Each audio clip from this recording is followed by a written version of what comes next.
Whoa, I'm running short of words right now, but I cannot afford this because I have to speak. Thank you so much for all the love, for all the warmth. Thank you for accepting me. Thank you very much.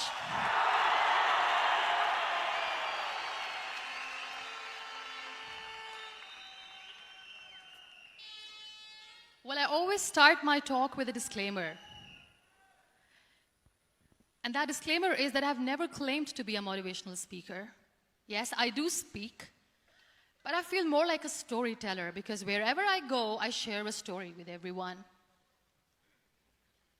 Well, it is a story of a woman whose perfectly imperfect life made her who and what she is today. It's the story of a woman who, in pursuit of her dreams and aspirations, made other people realize that if you think that your life is hard and you're giving up on that because you think your life is unfair, think again. Because when you think that way, you are being unfair to your own self. It's the story of a woman who made people realize that sometimes problems are not too big. We are too small because we cannot handle them.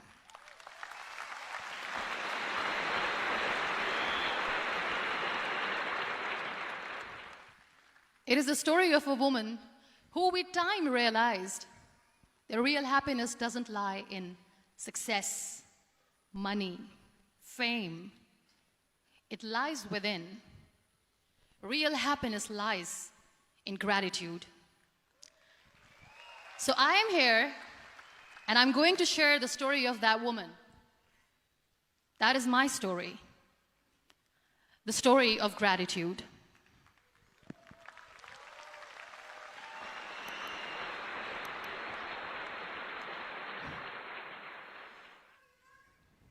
I love you too. I love you all. I believe in the power of words. Many people speak before they think.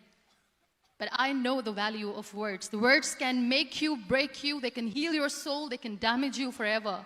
So I always try to use the positive words in my life wherever I go. They call it adversity, I call it opportunity. They call it weakness, I call it strength.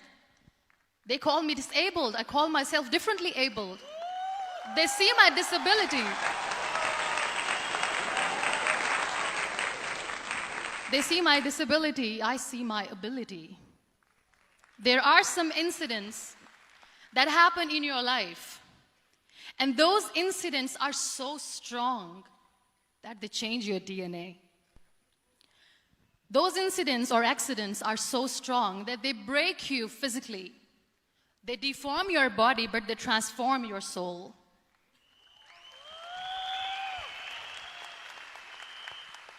Those incidents break you, deform you, but they mold you into the best version of you. And the same thing happened to me.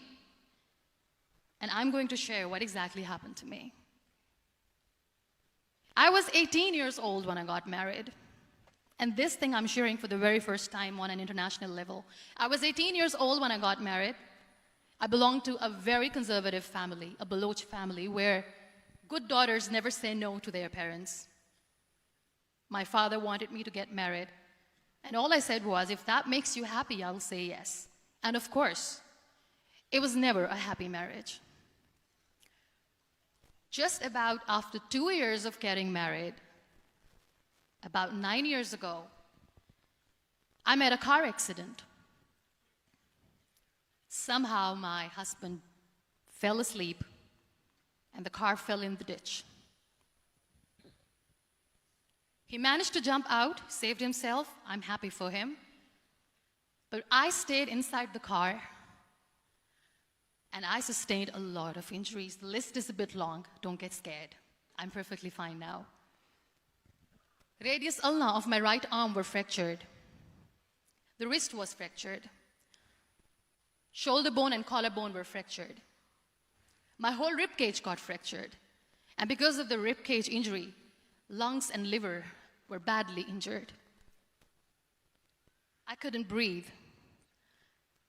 I lost urinary bowel control. That's why I have to wear the bag wherever I go. But that injury that changed me and my life completely as a person and my perception towards living my life was the spine injury. 3 vertebrae of my backbone were completely crushed, and I got paralyzed for the rest of my life. So this accident took place in a far-flung area in the outskirts of a very small province, Balochistan, where there was no first aid, no hospital, no ambulance. I was in the middle of nowhere in that toppled car. Many people came to rescue. They gave me CPR. They dragged me out of the car. And while they were dragging me out, I got the complete transection of my spinal cord.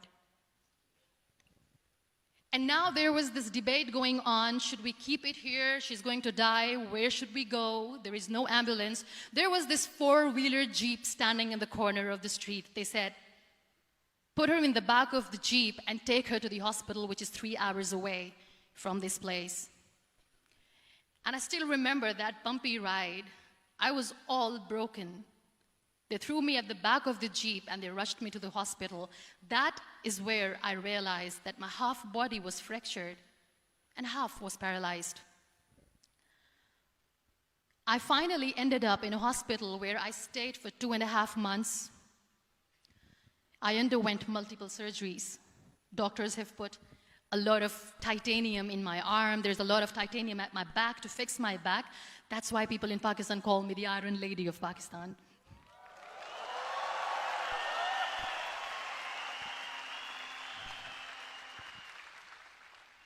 Sometimes I wonder how easy it is for me to describe all this all over again. And somebody has rightly said that when you share your story and it doesn't make you cry, that means you have healed.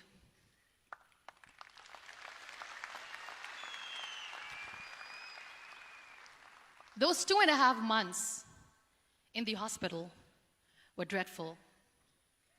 I will not make up stories just to inspire you. I was at the verge of despair.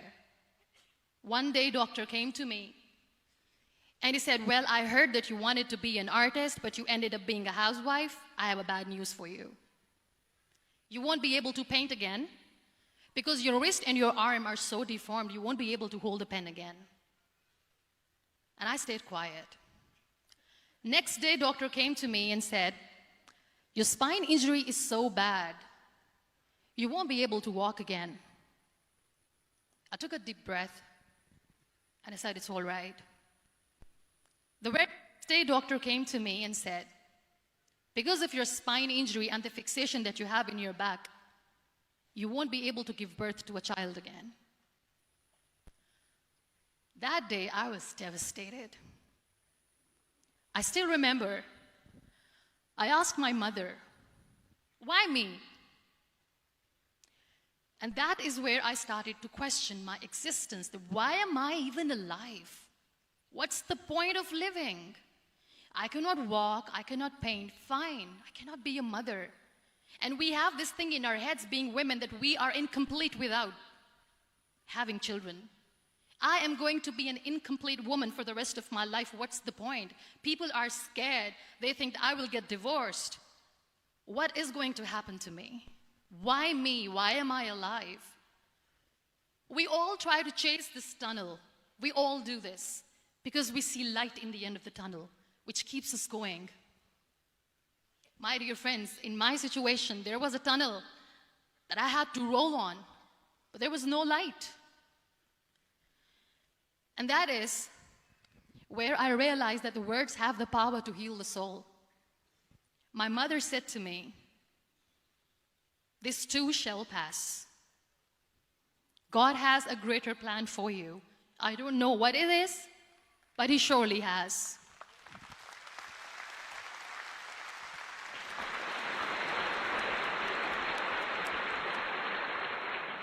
And in all that distress and grief, somehow or the other, those words were so magical that they kept me going.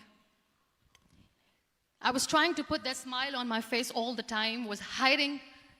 It was so hard to hide the pain, which was there.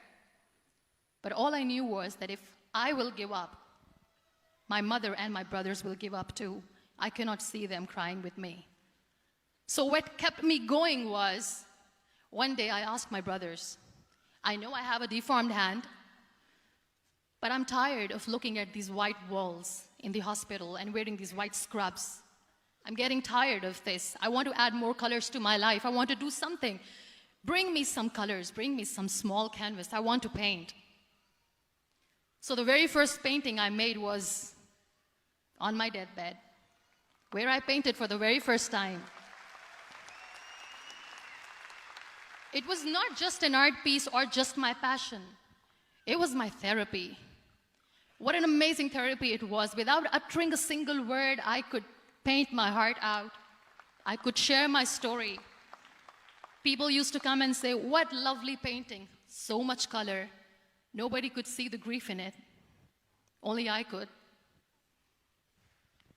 So that's how I spent 2.5 months in my hospital, crying, never complaining or whining, but painting.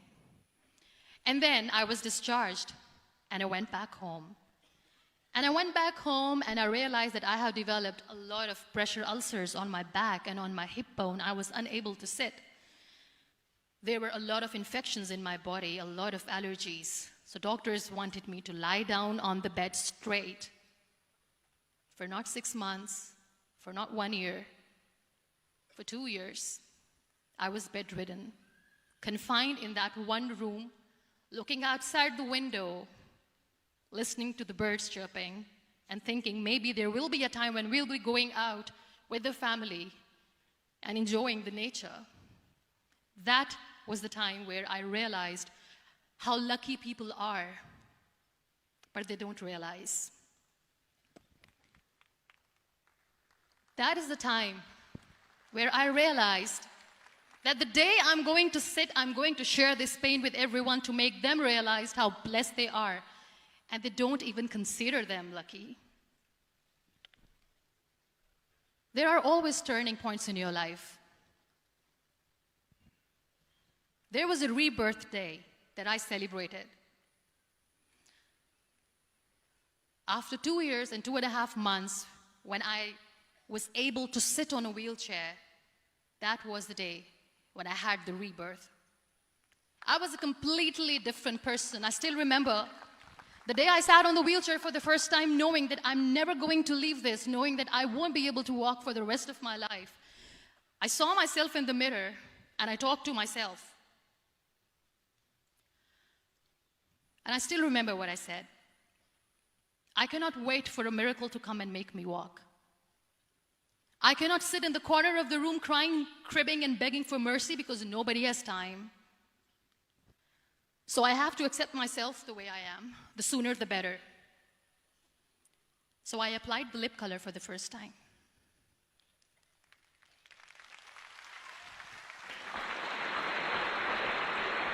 And I erased it.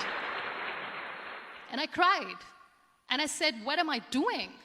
A person on a wheelchair should not do this. What will people say?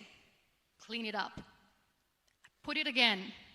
This time I put it for myself. Because I wanted to feel perfect from within.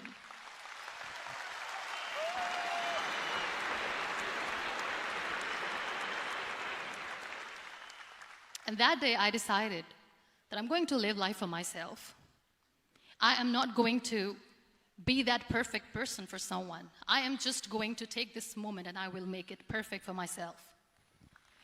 And you know how it all began? That day I decided that I'm going to fight my fears. We all have fears.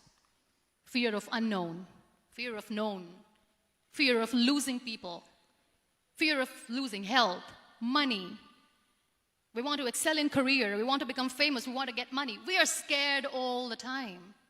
So I wrote down one by one all those fears.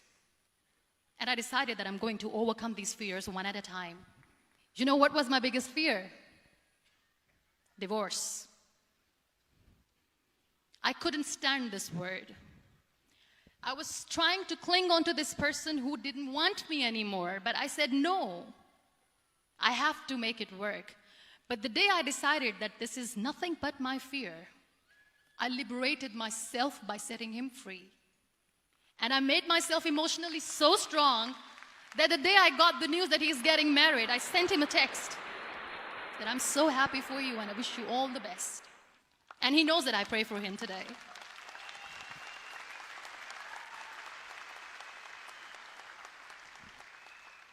My biggest fear, number 2, was I won't be able to be a mother again. And that was quite devastating for me. But then I realized there are so many children in the world, all they want is acceptance. So there is no point of crying, just go and adopt one. And that's what I did.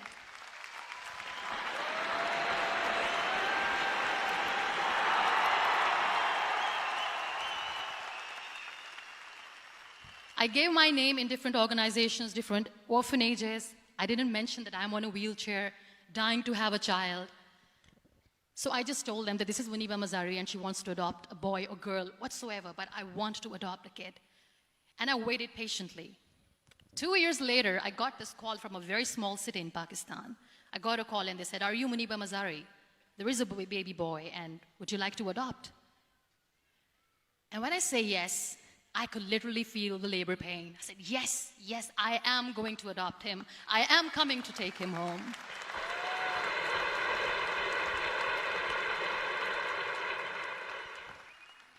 And when I reached there, the man was sitting and he was looking at me from head to toe. And in back of my head, I kept thinking that, oh my God, he's going to say she's on the wheelchair, she doesn't deserve it. How is she going to take care of him? And I looked at him and I said, do not judge me because I'm on the wheelchair. But you know what he said? He said, I know you will be the best mother of this child. You both are lucky to have each other.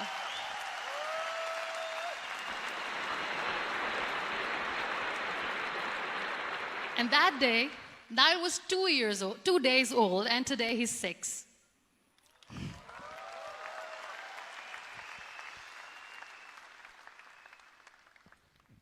You'll be surprised to know another bigger fear that I had in me. It was facing people. I used to hide myself from people. When I was on bed for 2 years, I used to keep the door closed. I used to pretend that I'm not going to meet anyone, tell them that I'm sleeping. You know why? Because I couldn't stand that sympathy that they had for me. They used to treat me like a patient. When I used to smile, they used to look at me and say that, "You're smiling, are you okay?"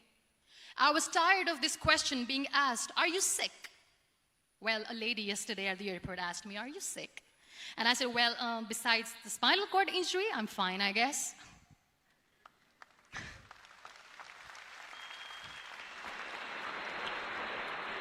But those are really cute questions. They never used to feel cute when I was on the bed. So I used to hide myself from people, knowing that, oh my God, I'm not going to see that sympathy in their eyes. It's all right. And today I'm here speaking to all these amazing people because I have overcome the fear.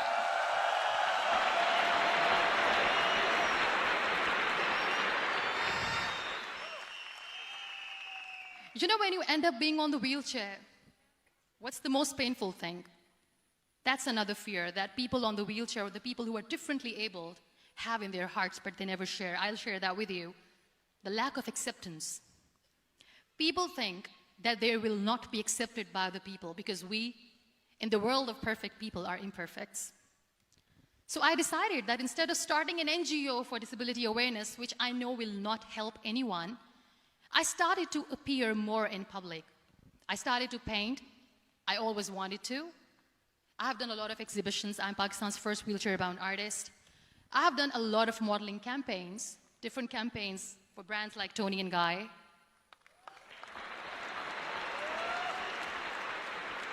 I have done some really funny, breaking the barriers kind of modeling. There was this one by the name Clown Town where I became a clown because I know that clowns have hearts too.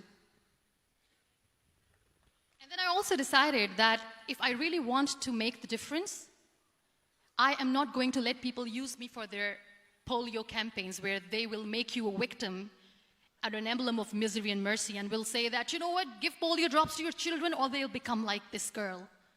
I decided that I'm going to join the national TV of Pakistan as an anchor person. And I've been doing a lot of shows for the last 3 years.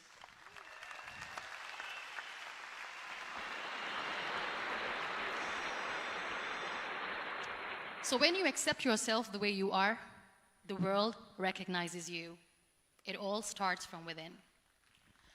Thank you. I became the National Goodwill Ambassador for UN Women Pakistan, and now I speak for the rights of women, children.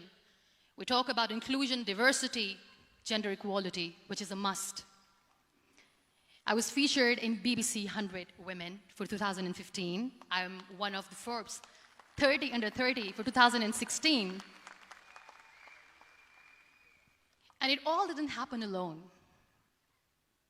You all are thriving in your careers. You have bigger dreams and aspirations in life. Always remember one thing. On the road to success, there is always we, not me. Do not think that you alone can achieve things. No. There is always another person who is standing behind you, maybe not coming on the forefront, but behind you, praying for you and supporting you. Never lose that person. Never.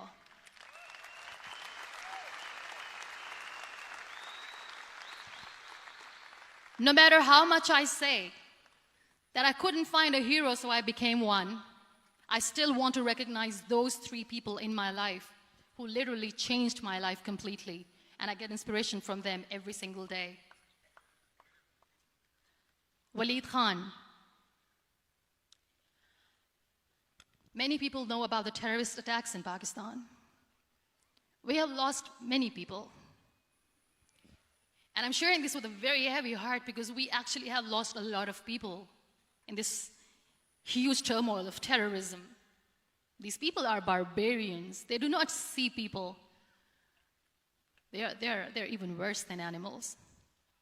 They have killed people in mosques. They have killed people in churches, temples, even in schools.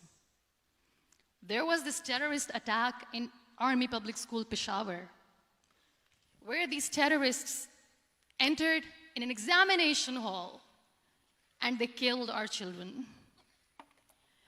And in that attack, that day, this beautiful boy, Waleed Khan, who was my hero, my real life hero, was the proctor who was taking care of the students, was keeping an eye on the students. Those barbarians shot him 3 times in the face, 5 times on his body, and he fell down. I was asked to give a talk in the school after a week of that terrorist attack. With a very heavy heart, I went there and I spoke. We sang a few national songs. I thought that maybe I've done my part, but deep inside, it was killing me. I could see children injured. I could see children sitting on the wheelchairs looking at me wondering,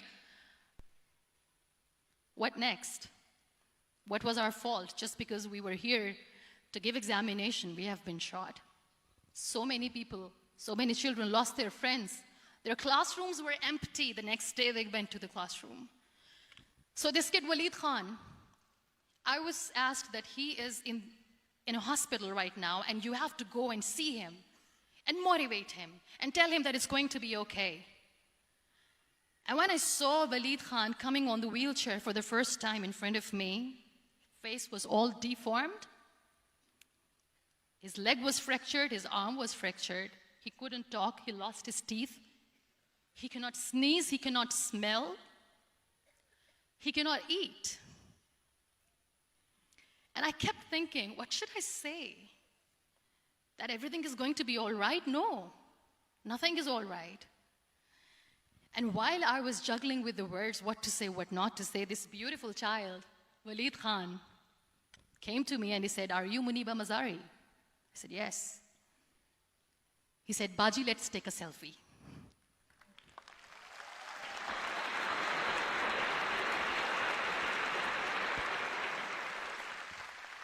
And with that beautiful, toothless smile of Waleed Khan, we took that beautiful selfie that I still have with me. I don't share that here because he was in a very bad shape that time. And that is where I realized that when I was thinking too much about his deformities, he's happy with himself. He doesn't even care. Because today he goes in the same school, And when somebody asks him that what happened to your face, why so many scars, you know what he says? These scars are my medals and I wear them with pride.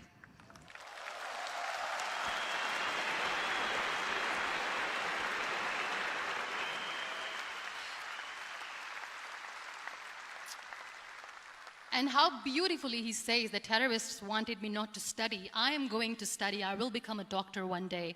And this is my way of taking revenge from those terrorists. Another real-life hero, of course, my son. His name is Nile, N-I-L-E, River Nile. I learned so much from this kid. The first and foremost thing is patience.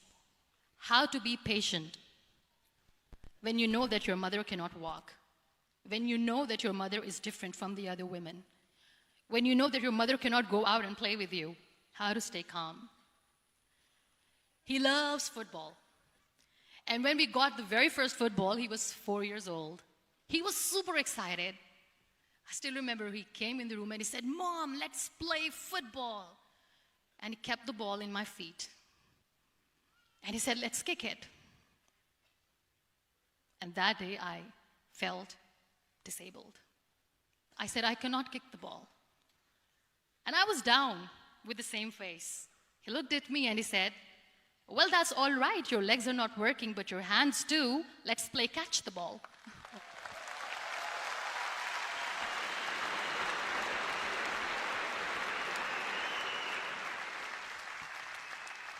You know what? That day he made me realize that when you think your glass is half empty, come on, your glass is half full.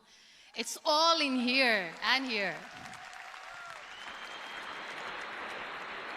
Last but not least, the woman who made me realize that heroes have no gender.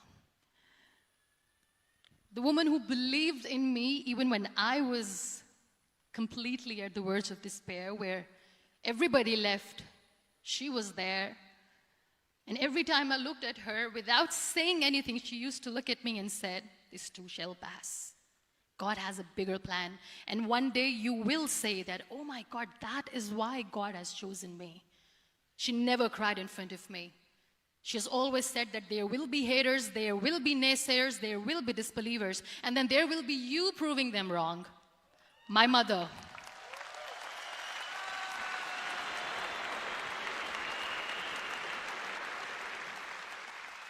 Whatever I am today, I'm nothing without her. I'm nothing without her. Thank you, Mama. I wish you were here. Thank you for making me who I am today.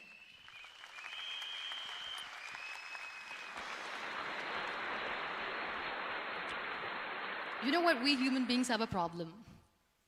Out of many problems, there is one more, and this is a self-created one. We always expect ease from life. We have this amazing fantasy about life. This is how things should work. This is my plan. It should go as per my plan. If that doesn't happen, we give up. So my dear friends, let me tell you one thing. I never wanted to be on the wheelchair. Never thought of being on the wheelchair. I was always aspiring to do bigger things, but had no idea that for that I have to pay the price to be where I am today. It's a very heavy price. This life is a test and a trial, and tests are trials are never supposed to be easy. So when you're expecting ease from life, and life gives you lemons, then you make the lemonade, and then do not blame life for that, because you were expecting ease from a trial. Trials make you a stronger, better person. Life is a trial, and with time you realize that.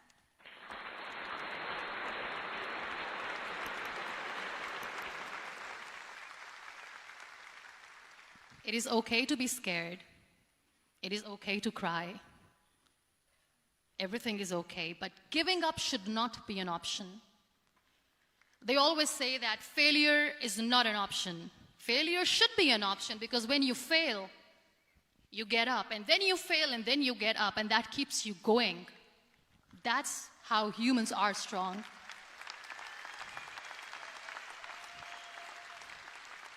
Failure is an option, should be an option, but giving up is not. Never. We have this thing in minds. We call it perfection. We want everything perfect.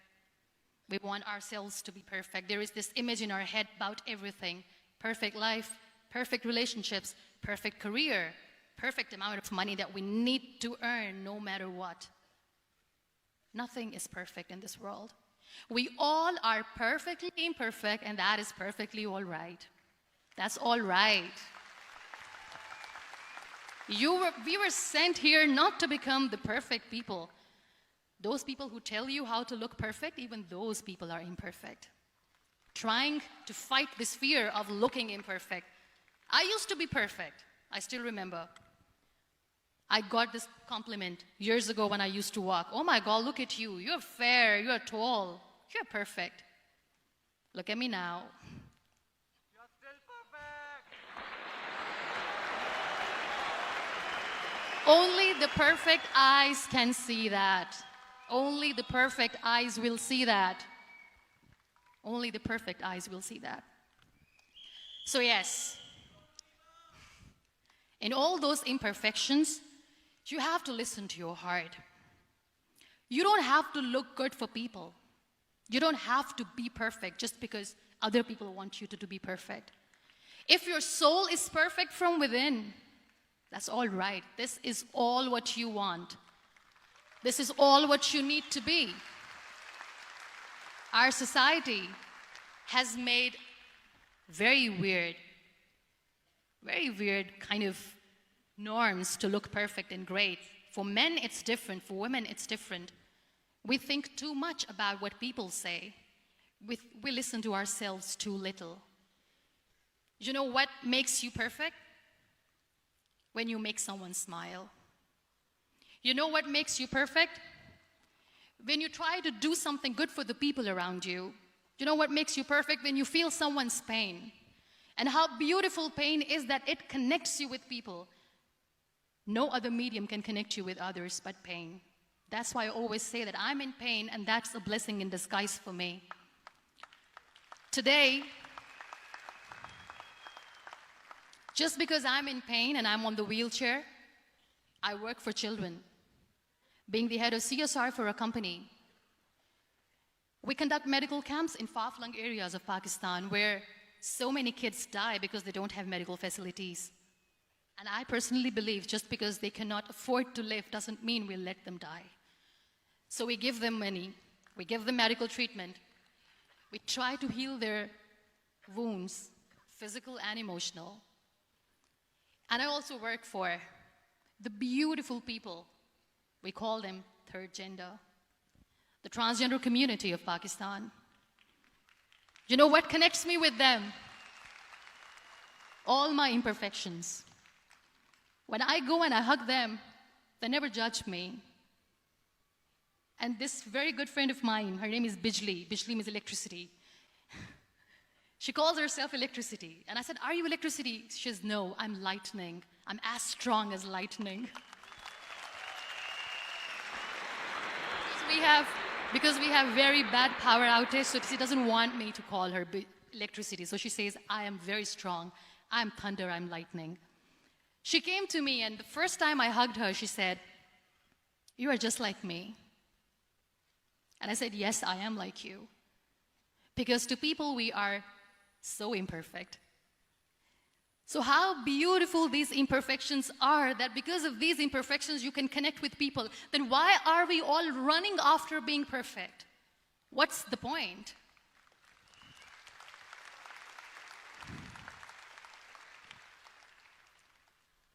Every time I go in public, I always smile. It's always a big toothy smile on my face, and people ask me, don't you get tired of smiling all the time? What's the secret? I always say one thing, that I have stopped worrying about the things that I have lost, the people that I have lost. Things and people who were meant to be with me are with me. And sometimes, somebody's absence makes you a better person. Cherish their absence. It's always a blessing in disguise. I always say that People are so lucky they don't even realize. You must be thinking, okay, you're lucky in what sense? Well, the breath that you just took was a blessing. Embrace it.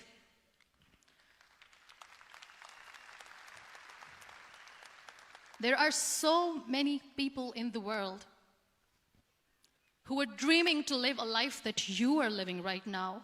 You have no idea. Embrace each and every breath that you are taking. Celebrate your life. Live it. Don't die before your death. We all die.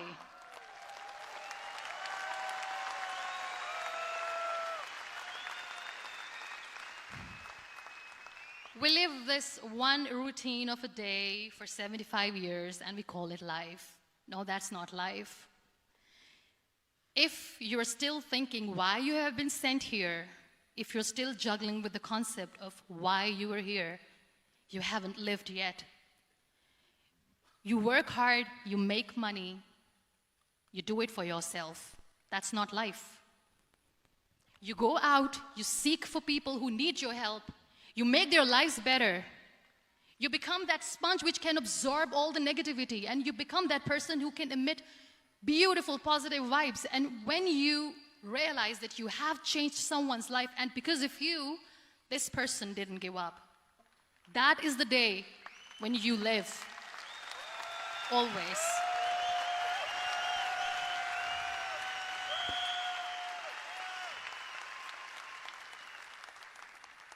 We were talking about gratitude, why I smile all the time. I cry all night when nobody sees me, because I'm a human and I have to keep the balance. And I smile all day because I know that if I will smile, I can make people smile. That keeps me going.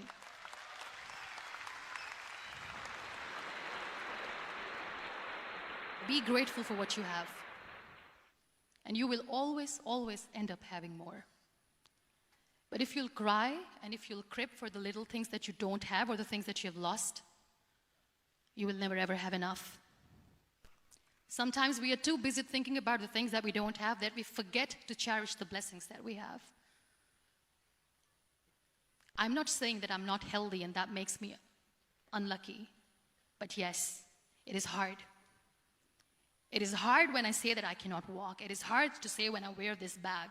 It hurts.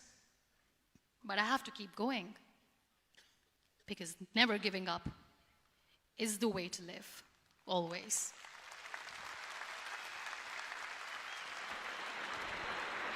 So I'll end my talk in a very short note. Live your life fully. Accept yourself the way you are. Be kind to yourself. Be kind to yourself. I'll repeat, be kind to yourself, and only then you can be kind to others. Love yourself and spread that love. Life will be hard. There will be turmoils, there will be trials, but that will only make you stronger. Never give up. The real happiness doesn't lie in money or success or fame. I have this all, I never wanted this. Real happiness lies in gratitude. So be grateful, be alive, and live every moment. Thank you so much, everyone. Thank you. We Malaysia! Muniba Mazari!